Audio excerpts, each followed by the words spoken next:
Welcome to the Asset Mindset Podcast. Today, we have another very special guest, my friend and former Marine, Scooter Brown, or Scott, as I like to call him. We've connected on so many different things. I love your mindset. I love your positivity. I love that you're a warrior, but you're also a peaceful, loving father, all the things. So please introduce yourself and let the Asset Mindset crowd and listeners know who you are. Yeah, man. Thanks for having me. We've been talking about this for a while, and I totally love everything that you got going on. Obviously, a fan of the book, and I think everything I've seen from the podcast and is going great. So I'm super happy for you, and I'm happy to be on here. I'm a first of all, never former Marine. You know that. I'm a Marine always, baby. Um, uh, yeah, and then I turned into a musician by random chance. I tripped over a guitar while I was in the Marine Corps learning how to play it, and decided to get out last minute. And it's been my full time job as a songwriter for since 2009. Has been I've been a full time musician, artist, touring. And so now I'm kind of shifting paths a little bit, just still doing music and doing all that stuff, and getting into writing books and trying to do some keynote speaking. So just checking stuff off the life list as I go, man. Nice. Can you share with us about music and how music has helped you deal with stress or obstacles in life, or just like the power of music? Like, what attracted you to it? It's crazy because, I didn't grow up playing music, but I grew up loving music. Uh, I grew up in Colorado out west, and I just fell in love with like Western culture in general. Uh, I was doing rodeo. I rode bulls and bareback horses in high school. I was on the high school rodeo team, and I just spent a lot of time up in the mountains and listening to like the poetry of Baxter Black and the music of Chris Ledoux and Charlie Daniels and Travis Tritt and Randy Travis, and it was all this storytelling music. And um, I actually started writing poetry, Western poetry. I just didn't tell any of my friends about it because I didn't want them thinking I was weirdo or something. And I never really got into music until the Marine Corps. And when I was writing poetry, obviously once I learned how to play a guitar, it just kind of fell in step with writing songs. And the thing about music is like everybody has a soundtrack to their life. And it's music will take you back to a certain place, a certain memory, a smell, just anything. And that's one of the things that I love about it. But when you're talking about for the music for the mind, I didn't even realize it till years later. Um, a couple veteran buddies and I were sitting around talking about stuff, and PTS came up, and somebody said, "Man, like you seem like you do pretty well. Like, how do you deal with things?" And I was like, "Man, I just figured that everybody's different. Like you line five people up and slap them all in the face, you're going to get a different result from probably everybody." And I was just thinking I was kind of like hardcore. I'm like, dude, I sleep good at night. I'm fine. And then one of my buddies said, "Well, you've had your music," and I'm telling you, I've never had a light bulb moment like a light bulb moment Mm. when he said that, and I realized that, oh my gosh, I've been using music. I've been writing all this stuff down and pouring it out as a form of therapy, and I didn't even realize it. Um, so I think that the arts, music, everything is really important um, for all people in general, but especially in the veteran community. I think that you know, writing, whether it's books or just getting your stuff out, or you want to get into poetry or songwriting, I mean, it's an amazing process for the brain. Awesome. No, I believe that too. And there's so many different programs out there. I know you're a part of some of the programs that are helping veterans by writing songs. You want to speak on that a little bit? Yeah, absolutely. One of the main ones that I do a lot of work with is Creative Vets. In here in Nashville, a guy named Richard Casper. He was a Marine. Believe that he was blown up in '04. Purple Heart. I want to say Fallujah. Sorry, Richard, if I got that one wrong. Um, but he started it because he was into like sculpture and painting and stuff like that, and which I paint as well. Um, and then slowly moved into songwriting. And then he started this organization where they bring veterans in with professional songwriters, and they write songs like about their story, about their path, to help get stuff off of the chest of the veteran that went through the whatever they went through. Um, it's a really cool organization, not only because of the songwriting, but they also do arts, they do acting, they do uh, painting classes, photography. Uh, this dude is just like done some amazing work, man. I love Richard. I love Creative Vets. Oh, that's fantastic. So I think what we're keying on here, listeners, is that passion and purpose are really important. And I think a lot of veterans, when they get out, or just even people in general, if you're just working your day to day job and you're feeling stuck or you're frustrated or you're not happy in life, do you have passion and purpose? Can you share with the listeners how powerful you think or feel passion and purpose is in life? Oh, it's everything. I mean, without passion and purpose, I mean, what stops you from sitting on the couch and drinking a bottle of booze? I mean, like it's having something to look forward to, something that drives us, especially like in communities, um, you know, Marines, Green Berets, like we're we're driven people. We went and did something that not a lot of other people can do, or that have the guts to do. But just in general, for all people, passion and purpose, like my passion and my purpose, my passion is storytelling. I love storytelling. I love making people feel something, whether it's, laughing, crying, just looking back on a memory. Um, I just feel like I have something to say, and I'm passionate about it. And my purpose really is because I want to do this for a living, because I want to live my life on my time. My time is worth more than any dollar amount that you could ever throw at me. I want to be the one that says, yes, this is what I'm going to do. No, this is not what I'm going to do. Um, and so my purpose is to live a life the way that I want to live it, to chase and pursue happiness to the best of my ability. Um, and that's what keeps me going and drives me. And I think that it's really important to find that in your soul. I mean, we all have something that we're passionate about. And when you find that passion will give you purpose. Absolutely. And when you find that, you got to take ownership. Like you have to Abs- own it. Absolutely. You can't just say, oh, that's my passion. I like that. No, it's not your passion. If you're not working on it every week, every Yeah. day, even thinking about it, like get out there and pursue the passion. Take ownership. If you have a dog, guess what? You got to feed and water that dog every day. Make sure his Mhm. water dish is full. That's ownership. Do that with your dream and your goals. And I love that you do that. And you're constantly writing, you're working, you're doing things, you're following your passion, you're working with other vets, you're giving back. I know some of the other things you're working on we'll keep on the back burner, but I think it's amazing as far as like being a dad and the stuff that you do. Um, let's get into getting out of the comfort zone though, because I think a lot of Mhm. people, when it has to do with taking ownership of your life, well, sometimes you have to get uncomfortable, or taking ownership of your passion, like going to the gym and waking up early. That sucks sometimes. Maybe it Uh, sucks all the time for certain people, but let's talk about that now. yeah. One of the first memories that I have of making a decision of, comfort and getting out of the comfort zone was, I mean, I wish I could remember my exact, I was probably 8 or 9, maybe 10. Um, and my parents were divorced.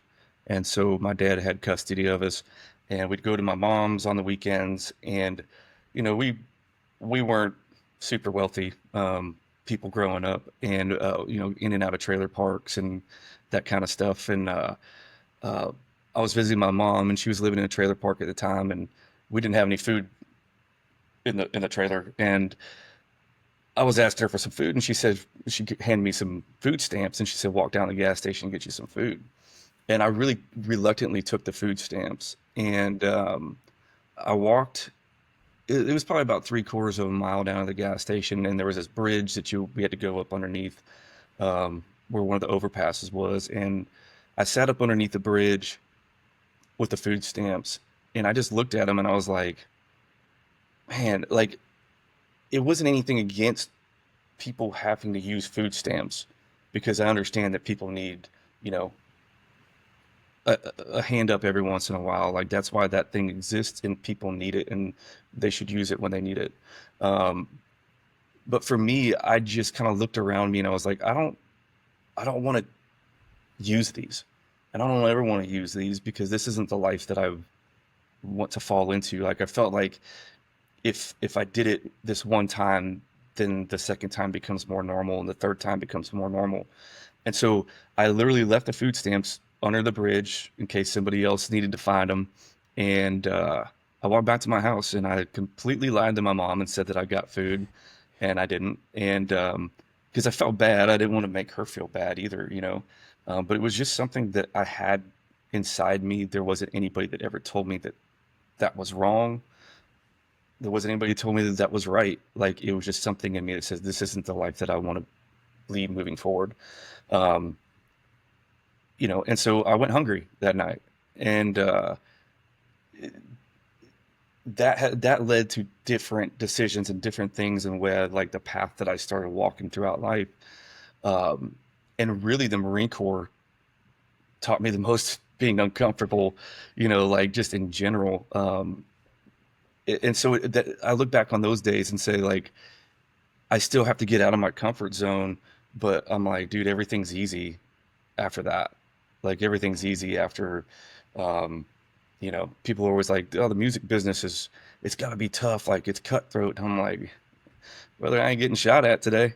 I ain't, I ain't sleeping under, you know, I ain't sleeping on a desert with carpet vipers crawling up underneath my head, and, uh, you know, one MRE and 1 liter of water, you know, ration for the first 2 weeks I was in Iraq in 2003. Like just all of it. It's like I look back whenever I'm in a bad spot or I'm feeling kind of like down about where I'm at or what I'm doing. I look back on that stuff and I go, dude, I've made it through way tougher things than this. Like, let's go. No, that's good. And that is so true. I mean, I've had the same thing people say to me like, "Oh, your job can be stressful," you know, when I was doing celebrity bodyguard work or Hmm. different environments like, "Oh my God, your job's so hard." And I'm like, "Well, at least when I went to work today, I wasn't worried about my vehicle blowing up or getting shot, you know." Well, I guess some of the That's, security things I have been worried about getting shot, but oh anyway, yeah. I digress. But I want to then also here we've talked about being discomfort or having discomfort and struggling through that. But I also want to, some people have that discomfort in life and they feel uncomfortable, or like you would say, you know, your parents got divorced and you're living in the trailer. People use that as an excuse and Mhm. victim mentality. How do we shake people up, or what can we plant for seeds in their head to get out of that victim mentality that they do have control? I tell you what, man, it is so easy to fall into the victim mentality trap. It's also really easy to get out of it. And I think that, you know, it's just making it's making a decision of like, my past doesn't define who I am. Like there's nothing that we can do to go back and change anything that we've ever done. We can't, whether it's military talk, we can't go back, unpull a trigger, we can't go unmake a decision. I mean, it's already done, and it happened, but it doesn't exist anymore. So the only thing that we have control over, we don't even have really control over right now. All we have control over is the thought of what the path ahead of us. Um, and so like the victim mentality, it's honestly, it's one of my biggest pet peeves um, Mm. in the world. When somebody's like, "Oh well, I can't do this because of," like you said, my folks split up and I had a rough childhood. Well, okay. I mean, nobody came and saved you, but here you are. Like so, like why don't you be your own superhero and save yourself? Like as adults, there has to come a time when you go, I have to take responsibility for my life and for what I do moving forward. I can't blame it on my my ex-wife. I can't blame it on my parents. I can't blame it on a bad experience I had. Even, trauma, even though a lot of trauma will stick with you in your head, I mean, there's still a lot of ways to get around that when your mind starts reeling down things. One of the things that I do that I constantly every day try to get out of is like if something bad happened to me or I had a bad experience with an individual, like my mind will go down this thing of like having conversations that never happened, like creating these scenarios in my mind of like, oh, well, if I were to run into this person, I'd say this. And then if they said this, I would say this. And it's the thing is like life is too hard already and too short to borrow pain from places that don't exist. So like a lot of times we'll take whatever our past trauma is or whatever that past experience is, and we'll constantly dig into where it's almost not even the complete truth.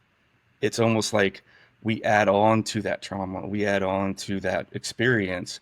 And I'm telling you, the best thing you can do is like just don't go there.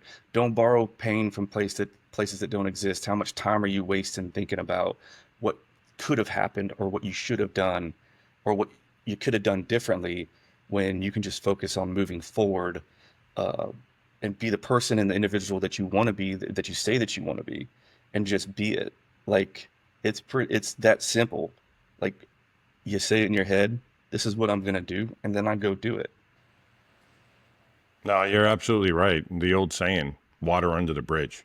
Like all Water those under the bad bridge. things that have happened to you, to me, our listeners right now, Mhm. that's behind us. All right, we've learned some lessons, and let's not minimize certain tough things that happen, but don't dwell there. Don't live in the past.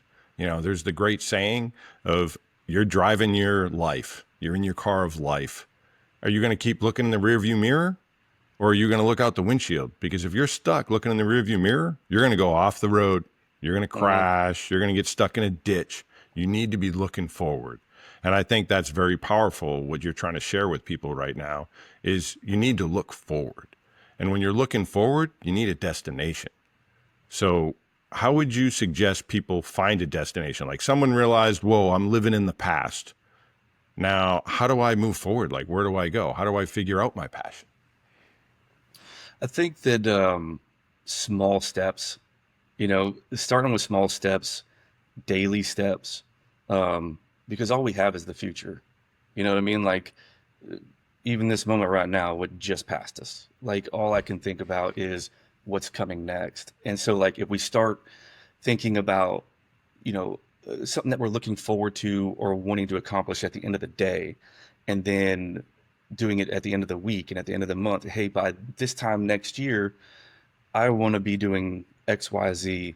Um, you know, it's you said something earlier that spurred something, and I've totally got a squirrel brain, and I like go back and forth all the time, um, and then I just totally lost it. But uh, no, it was the talking about the look in the rearview mirror and looking forward. You know, it's small steps. It's speaking like I'm a big believer in manifestation.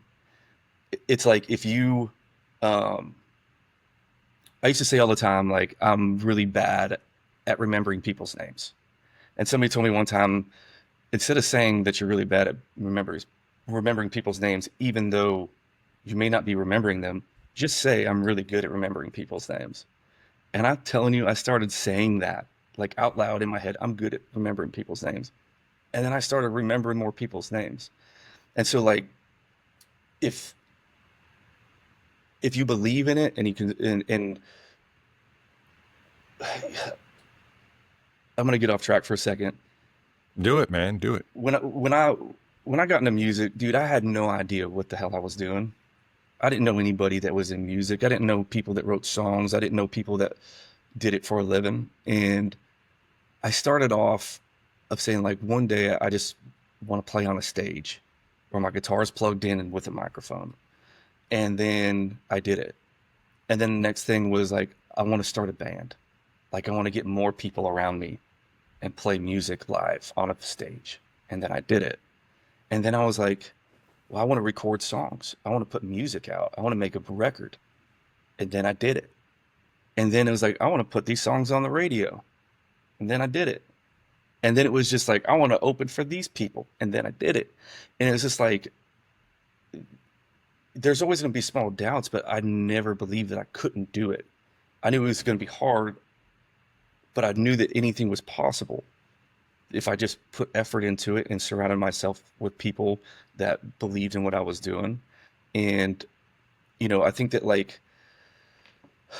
that I think if more people took a positive approach to life in general, going back to the glass is half full, half empty scenario, like if it's half empty all the time, you're going to have a half empty life.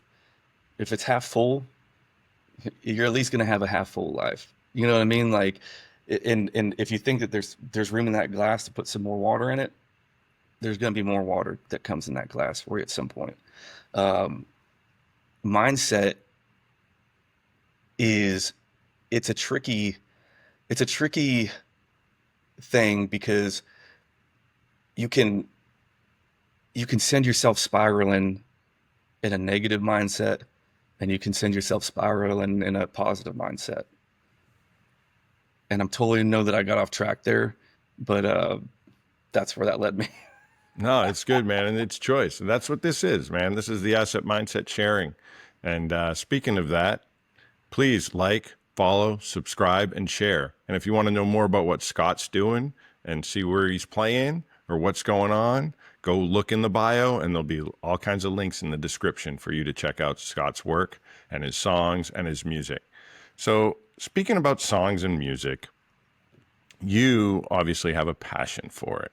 When was that moment when you were like, I am doing it? Like, I'm living my dream. Because I want people to understand, the listeners, you can live your dream. It takes work. Things that you thought were unattainable. You didn't grow up in a family of musicians. And here you are, you're played the Grand Old Opry. So you want to have that light bulb moment and share that story when you're playing. It was like surreal. Yeah, yeah, dude. So there's been so many of those moments because you're constantly moving on the path, right? And the first time that you get like your first, I remember my very first big opening gig was in Houston, Texas at the racetrack. Um, and I opened for Cross Canadian Ragweed. And I think that there was like 7 or 8 thousand people out in the audience, and we just got done and we crushed it. And I first time I'd ever played in front of an audience that big. And this was probably back in 2000, probably 2007-ish, 8 or so. Um, and I just couldn't believe that I went from my first like big show in Texas, like where people came to get tickets. It was me and a guy named, if you guys like country music, Cody Johnson. Cody Johnson and I started around the same time, wrote some songs together. My wife booked and managed both of us at the same time. And Cody and I played a show at a place called Big Texas. And I think that I want to say that we both played and we had like 17 tickets sold. And then within a matter of a couple of years, we were selling the place out. And so like there's all these moments where you're like, oh my gosh, I'm doing this for real. But the real cool full circle moment for me was my debut on the Grand Ole Opry. Um, when I joined the Marine Corps, I had every intention on doing 20 years and retiring. Obviously, like I said, I learned how to play in the Marine Corps, and I uh, I had met Charlie Daniels through a friend, and he kind of just took me under his wing.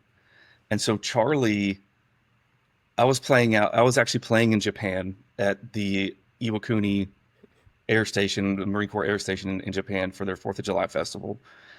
And our manager at the time, David Corlew, who managed Charlie and myself, he called me and he said, "Hey, what are you doing on whatever date it was?" And he said, Or I said, well, I'm in Japan. I'm actually flying back that morning. Um, what you need, man? And he goes, well, Charlie wants to invite you out to come to the Grand Ole Opry just to check it out. Have you ever been? And I was like, no, I'd love to. And so I've called my wife and I'm like, hey, can you get your sister to watch the kids?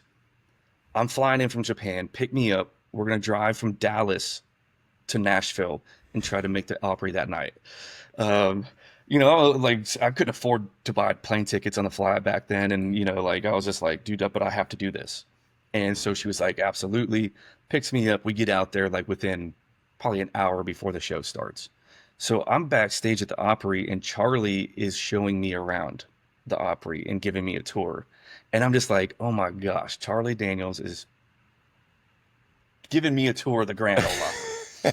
And we walk out on the stage, and in the circle of the Grand Ole Opry where everybody steps in, is right in front of me. And Charlie looks at it and he goes, son, this is why we all do it. Right here, stepping in the circle. And he looked at me and said, you want to step in it, see what it feels like? And I looked at it for a second, and I looked it back up at Charlie, and I said, no, sir, I'd like to step in it when I've earned it. And he goes, all right, son. And he turns off and he walks off, and I'm going, damn it, dude, did I just miss my one chance to step inside this circle, like, and so then it was about 4 years later after that I got a call from Charlie Daniels saying, hey, son, just wondering if you want to come out on July, oh my gosh, July, I want to say it was 19th in 2019, and have your Grand Ole Opry on the day, or have your debut on the Grand Ole Opry. And dude, I was like, I mean, tears welled up, man. But it was the craziest thing. I didn't realize it. So we do the show that evening, and I realized that the date that I got off the bus in San Diego and stepped on the yellow footprints was exactly the same date as that I stepped into the Grand Ole Opry circle 20 years later. Wow, And so 20 years like to the day. 20 years. And like I said, I planned on doing 20 years and retiring. And then 20 years later, I was stepping inside that circle. So my path has been, I mean, I got out in 2003. Last minute, I I had my reenlistment package done up. I was going to go to Bridgeport, California to be a mountain survival instructor. And I literally pulled out at the last minute and just thought, man, can I do anything with music? And, so I got out, and then I probably like legitimately started doing music in 2005. And then it became my full time. It took me 4 years. And during that 4 years, dude, I was playing 5 to 6 nights a week, and not like 90-minute shows or 60-minute shows. I was playing 3 to 4 hour gigs every single night, hosting open mic jams. I would get home at 1, 2 o'clock in the morning. I'd get up at 5 o'clock in the morning because I worked construction as well. And so I would drive for 3 years, hour and a half into Houston to go do work on high rises, doing electrical work. I'd drive back home. I couldn't afford a trailer, so I put all my gear in the back of my pickup truck. If it was raining, I put trash bags over all my stuff, loaded it in, loaded it out every single night. Come home, sometimes get to eat dinner with the family, and then I'd go do my gig. And then I'd go do it all over again. I did it for like 3 years, and I finally told my wife, I was like, babe, I either need to do music full time, or I just need to back away from it and do it for fun and focus on, getting my electrical license and all this other stuff. And she made a deal with me. She goes, I tell you what, if you can book 3 months worth of shows that pays at least what you are making with the electrical company, you can quit your job. But the minute that you don't make that quota, you go back to work. So I freaking had a fire lit under my ass, man. We booked all these shows, and then it just kept like snowballing and snowballing. But I just had to take a chance. I had to take a risk. Um, and I knew that I just didn't want to go back to punching a time clock for somebody else. That's what really drove me, besides my passion for wanting to play Yeah. and perform music. Um, like I said, my time is worth more to me than anything. No, that's a great story, and thanks for sharing. So many people believe success requires talent or luck. From an asset mindset perspective, what is the real difference between people who win and people who lose? What do you think? The guts to go out and get it and not quit. I mean, the music business, I always say that there's three things that you need to be successful, and you can get by with two of them. The three things are, um, you know, uh, talent, money to back you, um, and relationship building. Um, I think if you have two of those, you can be really successful if you have that drive inside of you. You see, like for me, I've been able to do a lot of amazing things in my 44 years of life. Um, at one point, I was speaking on some college panels, and I was up there with doctors and engineers and lawyers, and I'm over here, the musician and entrepreneur guy. And every time the kids would ask me the same question, every class, well, what kind of degree do you have to get to where you're at? And I'm like, brothers, sisters, I got me a GED and an honorable discharge. I'm like, everything I've done comes from having heart and the guts to go out and do it and believe in myself and not quit. And like, that's the bottom line. Like, there's a lot of people out there that, like, in the music business, that aren't the greatest singers in the world, that aren't the greatest this or that, but they are the biggest hustlers in the world. And success also is determined on what you think success is. Like I had a interviewer ask me one time, like, okay, so you've done all this stuff, but when do you think you're gonna like make it? And I was like, well, what do you mean by that?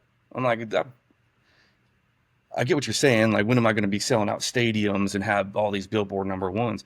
And I'm like, yeah, it's not like I'm not shooting for that.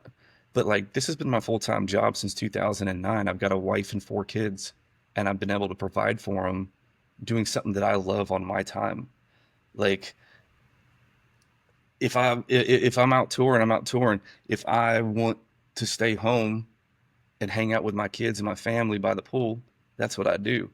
And no, am I a household name? No, I get it. Like, there's a lot of people go, man, I've never heard of you before.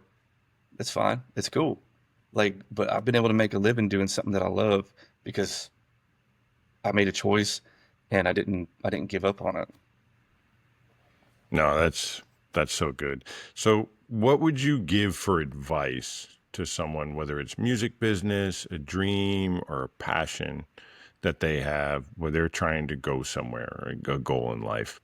What advice and nuggets of knowledge that you've learned through your life would you be like, here, you need to do this, or share it? Um, I think the general thing would be uh, write it down. Like, write everything Mm. down that you want to do. Make a plan. Do a vision board. Um, you know, uh, Almost like religiously go over like what you want to accomplish, what your goals are, um, even the things that you want out of life or want in life, whether it's, experiences or material. Personally, I'm not a material guy. I'm an experiences guy. Um, um, but I think it's so important to write it down. I wish I would have started doing that stuff way earlier. Um, there's something about taking an actual pen or a pencil, and it's one thing to type on the keyboards and everything like that, but even when I write songs, I don't ever type them out. I write them with this because there's an energy that is from your brain that goes into that pencil, that when you feel it writing on that piece of paper, there's something about that I think is almost spiritual in a sense. But like, I write down my when I'm writing a song because that's how I remember it better. If I type it out, I'll it's 10 times harder for me to learn that song. Mm. When I write it out, it's like etched in my brain. I know the song. And I think that when you write it out, make a plan, make a vision board, like truly like see it happen in front of your eyes. Like I envision, um, in front of crowds, I envision, you know, everything from like what I want my house to eventually look like. I envision all these things and I write it down, or I put a vision board of like this is what I'm going for, and it's constantly going back and looking at that, and it just I can't explain it. It just it creates this energy and this bond of you owning what you're wanting to do, to me anyway. Now I'll dive into it a little bit more and say to anybody that's doing anything on the social realm, whether it's podcast, music, being an influencer, or even if you have a small business, and obviously we have, um, so many ways on social medias to promote that business to go out into the world. I tell people all the time, like especially in music, because nobody truly, I won't say nobody our age truly loves doing social media. We'd rather be out on the lake. We'd rather be out doing something. You know what I mean? Like, but this little thing right here, what is there, 8 billion people on the planet, and like 6 billion of them have one of these things? Like, I can't go play enough shows to ever get in front of the amount of people that I can get in front of with this thing. And so, like, if there's anybody out there that's like wanting to get into a business for themselves, like, utilize this platform that has hundreds of millions and billions of people on it to move your dream and your goal.